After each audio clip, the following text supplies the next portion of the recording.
జిందాల్ వ్యవహారంలో పోలీసులు అత్యుత్సాహం చాలా బాగా ప్రదర్శిస్తున్నారు. వాళ్ళ ప్రదర్శనని అభినందిస్తూ ఉన్నాం. ఎందుకంటే సివిల్ మ్యాటర్లో కూడా ఒక కంప్లైంట్ సోమవారం వెళ్ళేసరికి మంగళవారం నుంచి కూడా వాళ్ళందరినీ పిలిచేసి ఎంక్వైరీ చేస్తూ ఉన్నారు. మీరు భూమి కొన్నారు కదా వాళ్ళ దగ్గర, ఎస్టీస్ దగ్గర మీరు భూమి కొనడానికి వీల్లేదు. ఎస్టీ దగ్గర మీరు భూమి ఎలా కొంటారు? మీరు భూమి కొనడానికి డబ్బు ఎలాగొచ్చింది?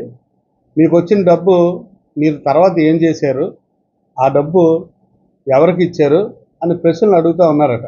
ఎవరైతే ఆ కంప్లైంట్లో ఉన్నారో చలరాము గారు, అలాగే వర్మ గారు, వాళ్ళని ఇంకా వర్మ గారిని అడగలేనుంటుంది, చలరాము గారిని అడిగారు. ఆయన చెప్పాల్సిన సమాధానం ఆయన చెప్పారు. చెప్తే నీకు చదువు రాదు కానీ నువ్వు చాలా తెలివిగా సమాధానం చెప్తావంటే, ఈ రోజుల్లో నిజం చెప్పడానికి చదువు ఎందుకండి? నిజం చెప్పడానికి చదువు ఎందుకు? ఎవరో ఒక ఎక్స్ భూమి అమ్మితే ఆయన కొనుక్కున్నారు. తర్వాత అది జిందాల్లో కలిపి జిందాల్లో ఆయన అమ్ముకున్నారు. ఆ డబ్బు ఎక్కడి నుంచి వచ్చింది నీకు? ఆ డబ్బు ఎవరు ఇచ్చారు? ఎమ్మెల్సీ గారు ఇచ్చారా, లేకపోతే ఇంకోళ్ళు ఇచ్చారా అని కోరుండి పొడిచి అడిగారంట.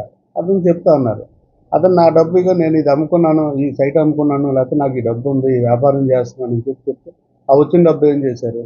ఎందుకు అంత అత్యుత్సాహం నాకైతే అర్థం కాలేదు. పోనీ ఆయన బాధ, ఆయనకు పైనుంచి ఏమైనా ఆర్డర్స్ గట్రా ఉన్నాయో ఎందుకంటే సివిల్ మ్యాటర్ని చేయొచ్చు. ఇందులోనే ఏదో ఎస్టీస్కి అన్యాయం జరిగిందనో కోణంలో ఆయన చేస్తున్నారు. దాన్ని కూడా మేము కాదను. కాకపోతే చేసినప్పుడు అందులో వాస్తవం ఎంత ఉందో కూడా చూసుకోవాలి. ఇప్పుడే మీకు చూపించాలి. ఎవరైతే కంప్లైంట్ పెట్టారో వాళ్ళు భూమి అమ్మింది ఒక వ్యక్తికి, వాళ్ళు మాకు డబ్బులు ఇవ్వలేదని చెప్పి రాసిన పేర్లు వేరే వాళ్ళ పేర్లు. ఎవరైనా భూమి నేను పలానా ఏకి భూమి అమ్మితే ఏం డబ్బులు అడగాలి, కానీ బీసీడీలను అడిగితే ఎవరు ఇస్తారు డబ్బు?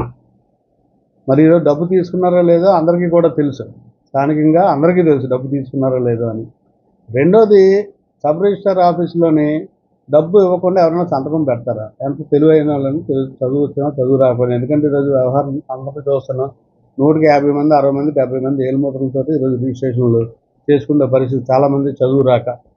మరి అటువంటిది కావాలని ఈరోజు ఏదైతే జిందాల్ ఉద్యమం ఉందో ఈ ఉద్యమాన్ని నీరు కార్చడానికో, లేకపోతే ఈ ఉద్యమంలో ఎవరైతే ముందున్నారో వాళ్ళని ఇబ్బంది పెట్టాలనో, భయపెట్టాలనో, లేదా నేనే ఉన్నాను వీళ్ళందరికీ ఏంటంటే రఘురాజు ఎమ్మెల్సీ గారు అనుచరులు అని. ఈ చుట్టుపక్కల గ్రామాల్లో అందరూ నాకు అనుచరులే, నేను వాళ్ళ మనిషినే.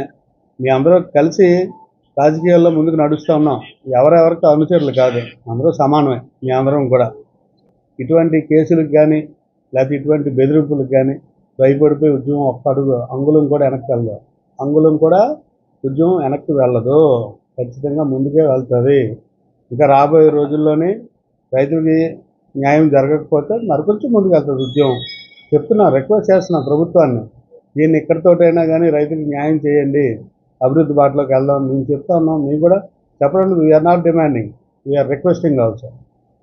We are requesting the government to resolve this issue. Development side వెళ్దామని చెప్తా ఉన్నాం.